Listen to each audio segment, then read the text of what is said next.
A blessed 2023 kaagapay!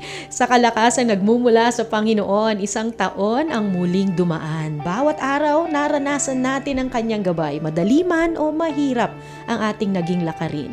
Kaagapay, lubos rin ang aming pasasalamat sa iyong pinansyal na suporta, pakikinig at lalo't higit sa iyong pananalangin para sa ating 702 DZAS FEBC Radio TV. Isa ka sa bigay na inspirasyon para mapagbuti ang aming ministeryo sa radyo.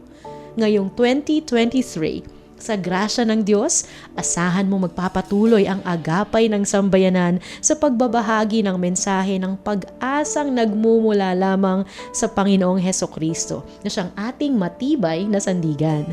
Patuloy tayong maging matatag sa pananalangin, matatag sa pasasalamat at matatag sa pananalig. Maingat naming ibinabalik ang papuri at pasasalamat sa Diyos na buhay.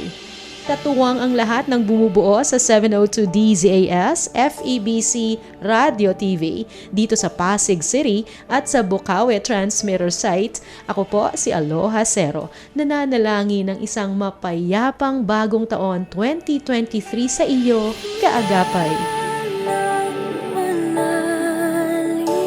Sa Diyos